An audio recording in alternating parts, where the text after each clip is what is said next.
So, quick spoiler alert. If you haven't seen the most recent episode of Derby, I am about to ruin it. So make sure you go and watch that video before carrying on with this. Okay, we good? Good?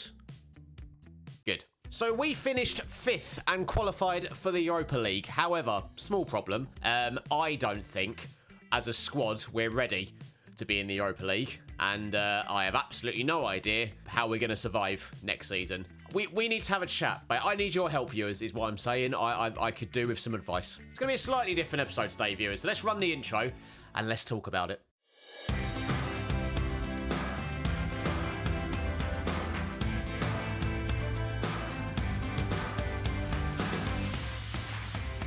How's it going, everybody? My name, of course, is Breezy. Welcome back to the channel. I hope you're doing very, very well. It is episode 20 of the Derby County series. 20 episodes. Shout out to you lot for carrying on watching and supporting the series. It's been a wild ride so far. Before we go any further, of course, if you haven't already, please subscribe to the channel and leave a like on the video as well. And if you're someone who likes to get in the comment section, I need you to stay, so listen up. As mentioned, we will be playing in the Europa League next season, and yeah, there's so many things about this squad that I'm undecided on that I feel like it'd be good just to have a chat, me and you, about what we're going to do going into the summer transfer window and how the squad's going to take shape going into next season. So, there it is, in black and white, 5th in the table. Don't worry, last episode wasn't some sort of weird fever dream that we all experienced simultaneously. We really did qualify for the Europa League. The problem, I think, might be with the playing squad. Now, I probably shouldn't say we have a problem with the playing squad, because that makes it sound like last season wasn't that good. Well, in actuality, it was a really, really good season. But I do think, and I'm sure most of you would agree, looking at the players we've got, we massively overachieved. Looking through this starting 11, I am not overly convinced that it's really good enough to be competitive in the Premier League once again, so in the sense that we could finish top half, even in that top 6 again. But I don't also, when you factor in the fact we've got all those Europa League games to factor into the season as well, I think it is definitely going to take its toll. So I haven't continued since the last episode, basically. It's been about a week since I've played in this save, just because we've been doing, busy doing other bits and bobs. Those other bits and bobs, by the way, include featuring on the FM Streamer Showdown YouTube channel. Oh, there's a card up in the this side of the screen here. If you click on that, you will see a video I did for the FM Streamer Showdown YouTube channel, which I highly recommend you go check out. Sub to them, because I'll be on that channel a whole lot more in the near future. And of course, we are still streaming live over on Twitch, twitch.tv/m_breezy. Link in the description. Go follow there as well if you want to see even more of this lovely face. But back to the matter of hand, essentially, I cannot fathom a world where Derby are able to recreate exactly what we did this season going into next season. I think teams are going to figure this out, and we're basically trying to play on the back foot and counter-attack teams going into the second season. I think, given my personal experience of FM in the past, isn't going to work as well going into another season, basically. In terms of the transfer budget, £48 million is there to spend, 297 grand a week on wages, which is really, really good, really. In terms of, bear in mind, we're going into a season where we're going to have way more games, so we're going to need to bolster the squad a whole lot more. I actually don't think that's too bad at all. I think that's going to give us a lot of room to improve this squad. But that still doesn't really take away the issue that we've got of the current playing squad. Are they really good enough? And can we afford to be sentimental? Or do we actually have to just sort of be a bit ruthless here and say goodbye to a lot of the heroes from last season? And the season before that, really. A lot of the players that are in this squad were involved in that promotion winning team a couple of seasons ago. Already, I'm thinking of players like Lewis Ferguson. Is he good enough moving forward? I mean, probably. I don't necessarily think he's going to be a starter. The fact he's down as a star player in the team is a bit of a concern, but he's definitely well-rounded enough to play in the midfield. And I did have a really good partnership with Conor Gallagher. I think Joswiak is another one who came on leaps and bounds last season, but is he really going to improve beyond what he currently is at the moment? Or do we take advantage of the fact that he's actually got quite high value at the moment, between 22 and 24 million? Bear in mind, he was signed for 4.4 million. Is it time to maybe cash in on him so we can add even more money to the budget and bring a different caliber of winger into the team? And there's also, I mean, that same question mark is also over our other winger on the left-hand side as well. Harry Wilson is someone that has got interest on him at the moment. We sort of briefly touched on it at the end of the previous episode. He's currently wanted by Southampton. Very, very good player, technically outstanding, and 11 assists and 4 goals last season. Is a really, really good return. Signed in for 22 million from Fulham. If Southampton, though, want to come in with a bid of about 30 to 35 million, it's definitely something that I think we'd have to consider taking and trying to sell him for. Because, again, whilst Harry Wilson is very good, I think we can all agree that we could definitely, for the sort of money we get for him, added that to our original transfer budget the way it is at the moment, we could definitely get an even better player in that position. Because you've got to think, bear in mind we are in the Europa League now, there is just a different caliber of player that we can hopefully attract. So although the club's reputation might not be at a certain level, the fact we're in a European competition means more players will be open to playing for us, which we've got to take advantage of at the moment. There's also the big question mark surrounding our star man. I mean, he's not even our man, really. Dane Scarlett, obviously on loan from Tottenham, 17 goals in the Premier League for us last season. We did wonder how he would adapt to playing in the Premier League, and he absolutely took it by storm. 17 goals in 34 games plus 9 assists is a really, really good return. Problem is, he's got a very high value on him, and I'm not convinced Tottenham are going to be willing to sell him to us. If anything, I think Tottenham may be willing to give him a chance in the first team for next season. We've obviously got a couple of options. We can try and loan him back in. It's not actually something I've tried looking at as of yet. Well, there you have it. That that gives us the answer we probably didn't want, really. Tottenham are looking to give a player a chance in the first team for next season. I mean, of course, I've had it before, where a player goes back to their parent club and then they get transfer listed straight away. If that does happen, fantastic. But the problem we have is Dane Scarlett is really, really good. He's a quick, pacey striker with 15s for finishing, composure, and off the ball. That usually makes for a very good striker in this year's match engine, I find. So it looks like we're going to lose Dane Scarlett going into next season, which means we need another superstar striker to join the team. And who that player is right now, I'm not entirely sure. I feel like there are so many players I could just get rid of, add more money to the wage bill, add more money to the transfer budget, and really improve this team tenfold. I do worry, though, about completely tearing this team apart and ruining the squad dynamics, because at the moment the team cohesion is very, very good, which, I mean, does give us a lot of wiggle room in terms of shifting a lot of players out and getting a lot of new players in, but you don't want to go into a new season with a European competition with the team cohesion being muddied, essentially. So that's something we've also got to consider as well. Financially, for the first time in this save, we're in a really good spot. 65 million in the bank balance, and again, if we sell some players, that's only going to go up, which is great for us. And again, playing in Europe is going to bring even more revenue to the club. So, long term for Derby, I think we're in a really good spot. Definitely not getting a new goalkeeper, by the way. Boda, absolutely, I love him. One of my favourite keepers I've used this year. He's not going anywhere.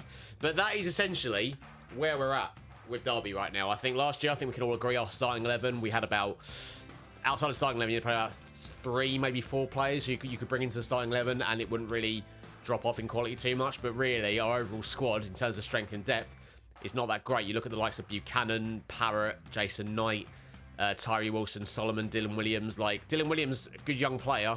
I want to keep him around because he's only 20 and he's still improving. And he might be someone we give action to in the Europa League next season, because that potential is still there. I do worry with those technicals and those mentals at 20 years old, how much more he really is going to improve. But I think we do have to keep him around anyway for homegrown purposes. But yeah, basically, it sounds like I'm rambling. Basically, what I need from you, viewers, is suggestions. Do you think what areas of the team do you think we need to improve? Is it defence? Is it midfield? Is it up front? Let's be honest, is it all of them? It probably is all of them. But let me simplify a little bit more for you. What are your 3 priority positions that you think this team needs in terms of improving? So I want it like in terms of most priority number 1 to least priority number 3. Maybe we go with that. And also, what I want to know, do you think we need to move away from the 4-4-2 and change system a little bit next year? Try and keep teams guessing. Maybe we go for a 4-3-3, a 4-2-3-1. Maybe like we could do like a diamond or something like that. There's 4-4-2. I think we've been playing the same system for a couple of years now, and I am wary of teams figuring us out and knowing how to stop us. And I never really like having a team that is just there to play one system throughout a season. I think you do need a little bit of flexibility. So maybe switching to a different formation could be an option for us next year as well. I just want to have a quick look as well at sort of the players that are available that would be open to joining Derby right now. I mean, I'm looking at James Garner there. He is someone that actually could be pretty good for us next year. I'm looking at that passing ability. I'm looking at some of his attributes for that deep-line playmaker role. I think someone like him and Conor Gallagher next to each other could actually end up being quite good. So maybe someone like James Garner is who we go for. Controversially, of course, had a loan spell at Nottingham Forest. 2 loan spells at Nottingham Forest, I should say. So, a former Forest player coming to play for Derby. I mean, we've done it before to some success. Could it work again for us? Just because I know it's a question that will come up for when people are making like transfer suggestions, or at least where to look to bring in new players. The 3 relegated teams from this season were Norwich, Crystal Palace and West Brom. As you can see, Norwich haven't got some of the superstars they would do at the start of the game, so your likes of Max Aarons and people like that aren't at the club anymore. They have got Virgil van Dawson, so I still need to upgrade my centre-back. That could be an option. Crystal Palace, who have probably got way more talent. I mean, blimey, again, so in terms of the eye test, these are passing it already. I mean, Coletta Carr and Joachim Andersen, maybe getting a centre-back pairing from a relegated team might not be the smartest option in the world, but they are very, very good, and they are upgrades on what we currently already have. So I actually think those 2... How did this Palace team get relegated? I'm just looking through it now. Some of the players in this team they should not have gone down. Like, Bijlow is a really good goalkeeper who I'm not looking to replace Bodart, but he's incredible. Like, Kevin Mbabu is a really good right back. Coletta Carl Anderson we spoke about. Tyrick Mitchell as a possible left back option. Like, there are some players in here. Michael Lisa I've used before this year. I've pretty much used the Berriese in every single save this season. I love him. I don't understand how this Palace team have got relegated. They've still got Odsonne Edouard. Right then. That's a turn up for the books. Okay, I think we're going to be having a trip down to Selhurst Park at some point during the transfer window. I think that's pretty much been decided. So that really is where I'm at, viewers. I said I wanted to do a video at the like just sort of an in-between the previous season ending and the new season starting. It's just because for the first time in this save, I'm a little bit stumped. Like, going from the Championship to the Premier League was kind of just like, let's just try and get the best possible players that are available at that moment in time and hope that it's going to be enough. I obviously didn't expect it to go as well as it did go last season. Now they're in the Europa League, though, I don't really want to waste this opportunity. I really want to give it as good of a go as we possibly can do. And I do think we need some reinforcements. I am really thinking about that Coletta Carr, Joachim Andersen as our new centre-back partnership for next season. But in terms of the rest of the squads, yeah, I think it's up to you guys. Like, let me know, again, priority positions, top 3. Where do you think we should be looking to strengthen this summer? And if there's any players you think we could be gettable in, I mean, this will be, what, season 4 now of the save? If there's any players at this point in the save you think could be gettable, feel free to get them in the comment section and let me know. I'm going to be doing another video, so there's going to be a week in between uploads this time around because this is more of a more chatty, different type of video, not on actual gameplay. I'm going to, basically, the day I'm recording this, which is the Wednesday, I'm going to get this edited and uploaded for Friday, and then probably on the Monday, because over the weekend I'm going to be doing the transfer window and stuff. Or the rest of this week and the weekend. I'm going to try and have another episode out on Monday so I can have time to get some transfer stuff done. Also, get time for your comments to come in and read through all those suggestions and whatnot as well. But yeah, that's the plan of action right now because, again, I don't really know what to do. So there you have it, ladies and gentlemen. Again, it was a slightly different video today, so I do appreciate you watching. I appreciate there was no gameplay today, but I just feel like it was, for the first time in this series, we've needed a bit of a chat between me and you guys, the viewers, to give me a bit of a hand in. And I just want to hear your suggestions, really, of what you think we can do to give ourselves the best chance for next season. And I look forward to reading your comments and your feedback and seeing what the best plan of action is. But one thing I do know for sure is that next season is going to be a lot of fun. The fact we're in the Europa League, I can't wait to get some of those games included into next season's episodes. And whilst we usually do try to keep the episodes down to about 5 or 6 per season, there might be a couple more going into next season. Just depends on how we do. Anyway, I've been rambling on for long enough. Enjoy the rest of your Friday, viewers. Thank you so much for watching. And yeah, like I said, I'll try and get another episode out for the start of next season out on Monday. But you know, again, if you enjoyed this episode, if you have been enjoying the series, once again, if you could, please subscribe to the channel if you haven't already, and let's leave a like on the video as well. And for one last time, comment section, let me know your thoughts for next season. I'm generally very curious to see what you guys have to say. Anyway, I've been Breezy. Thank you very much for watching. I'll see you in the next one. Bye bye.